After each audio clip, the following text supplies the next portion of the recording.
adore you, O Christ, and we bless you, because by your cross you have redeemed the world.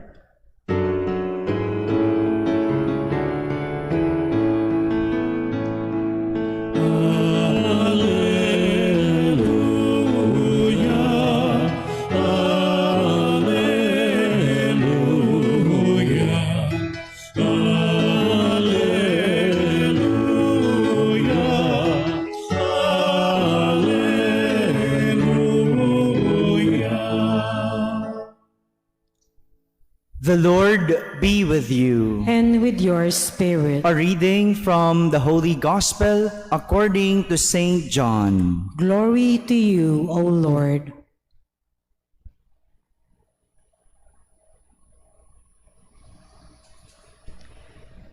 Jesus said to Nicodemus, "No one has gone up to heaven except the one who has come down from heaven, the Son of Man. And just as Moses lifted up the serpent in the desert, so must the Son of Man be lifted up, so that everyone who believes in him may have eternal life. For God so loved the world that he gave his only Son, so that everyone who believes in him might not perish, but might have eternal life. For God did not send his Son into the world to condemn the world, but that the world might be saved through him." My friends, the Gospel of the Lord. Praise to you, Lord Jesus Christ. Good afternoon, my dear brothers and sisters. Today we celebrate the feast of the exaltation of the Holy Cross. During the time of Jesus, the cross was a symbol of a brutal punishment, parusa para sa mga kriminal, may mga nagawang mali, at para sa mga rebelde. It was a punishment, a brutal punishment. And not only that, it was also a way to shame the criminals. Paraan yun para hiyain yung mga nagkasala sa lipunan. Hindi naman malayo ito kung paano natin tignan ang ating mga sariling krus sa panahon ngayon. Parang di naman. No? Parehas lang din. Tingin natin parusa. Tingin natin kahihiyan. May mga dinadalang krus dyan. Yung iba, parang pakiramdam parusa at pinarurusahan, pinahihirapan. At yung iba, ikinahihiya. Kahihiyan. Kaya nga, ito yung kadalasang nagiging dahilan ng ating daing, hinaing, at ating mga reklamo at galit sa buhay. Dahil sa parusang ating nararamdaman, yung mga krus, because we look at it as a punishment or a shame, we do not help but to complain.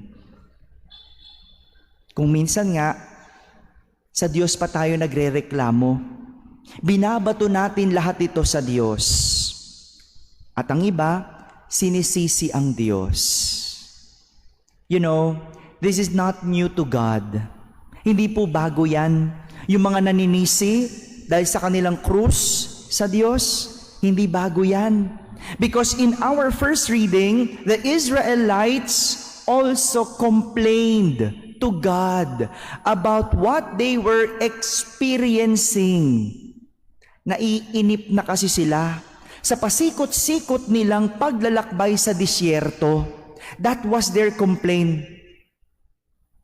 Kung matatandaan natin, Inalis sila ng Panginoon sa Ehipto dahil pinahihirapan sila doon sa tulong ni Moises. Kaya nakaalis sila sa Ehipto, nakaalis sila sa paghihirap. That's why they were in the desert.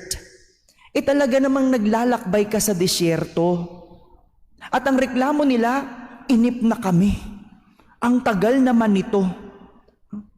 Di nila nakita, niligtas sila. Kasi puro sila reklamo. At isa pa nilang reklamo, wala daw silang makain ni mainom. That was their complaint. Kaya ang sabi nila, sawa na kami sa walang kwentang pagkain na ito.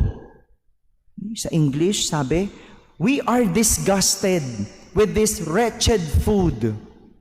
Teka muna. Akala ko ba, ang reklamo, walang makain, ni walang mainom. Pero ba't ang sinasabi nila, sawa na kami sa walang kwentang pagkain na ito? Ano ba talaga? Wala o sawa? Gulo, no? Ang gulo? Ganyan naman po talaga minsan. Hindi pala minsan, kadalasan. Sige na, ganyan naman talaga. Kapag puro tayo reklamo at daing, nawawala tayo sa tamang katwiran. Kaya hindi mo maintindihan ano ba talaga yung daing. Walang makain o sawa na sa pinapakain sa kanila. Ganyan, kapag puro tayo daing, nawawala tayo sa tamang katwiran dahil hindi natin makita ang totoong dahilan ng ating pinagdadaanan. Kaya po, bilang parusa ng Panginoon sa mga reklamador, nagpadala siya ng makamandag na ahas at pinagtutuklaw sila. Mag-ingat yung mga reklamador po dyan. Yung ginawa ng Panginoon sa kanila, lahat ng reklamador, pinagtutuklaw ng ahas bilang parusa sa kanila. Mag-ingat. Yung mga nagrereklamo, baka bumalik sa atin. Kaya nga, napagtanto ng mga Israelita yung nagawa nilang pagkakamali. Napagtanto rin naman nila yung kanilang mga reklamo. Kaya ang sabi nila kay Moises, ipagdasal mo kami sa Panginoon para maligtas kami. Pinagtutuklaw yung mga reklamador At ganun nga ginawa ni Moises. Nagdasal sa Panginoon at ang sabi ng Panginoon, gumawa ka ng tansong ahas at itaas mo. Ang sino mang tumingin sa tansong ahas na iyon ay maliligtas. The experience of the Israelites teaches us that in times of difficulties, struggles, and troubles, our faith in God is still our redeeming factor. Kapag mahirap na ang lahat, sa halip na magreklamo, manalangin na lang sa Diyos. Tumingin na lang sa Diyos. Yan yung pinapakita ng ating unang pagbasa. At yan din po yung sinasabi ni Jesus kay Nicodemo. This is what Jesus is also telling Nicodemus in our gospel today, that just as Moses lifted up the serpent in the desert, so must the Son of Man be lifted up, so that everyone who believes in Him may have eternal life. Si Jesus itinaas din. At sino mang tumingin kay Jesus na nakapako sa krus will have an eternal life. This is the reason why from punishment and shame, the cross became a symbol of our faith. Binura ni Jesus ang tingin ng mga tao sa krus Dati bilang parusa at kahihiyan, ngayon naging simbolo ito ng kanyang pag-ibig. Dahil kusang loob niya itong binitbit, inakap at nagpapako hanggang mapagtagumpayan niya ang ating katubusan.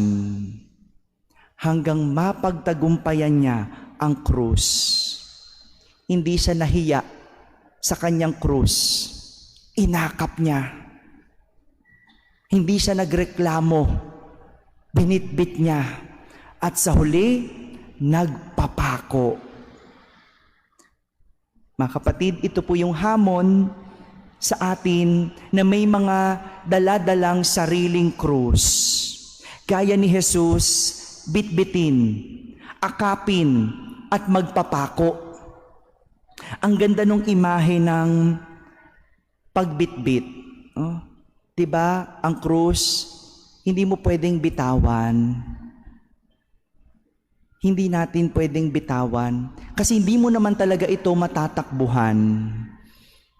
Yung asawa na tinuturing mong krus, di mo yan matatakbuhan. May kontrata may pinirmahan, may sumpaan. Yung anak mo na pasaway, sakit sa ulo, lahat. We cannot, hindi pwedeng bitawan Kailangan bitbitin. Pero maganda rin yung imahe ng pag-akap. Sabi ko nga no? Parang imahe ng 1 kilong bigas. Yan, bigas na naman pabigat talaga tong bigas. No? Naniwala kasi tayo Ay, wag na tayo pumunta doon, no? Yung bigas, 1 kilo, bitbitin mo, ilayo mo sa'yo.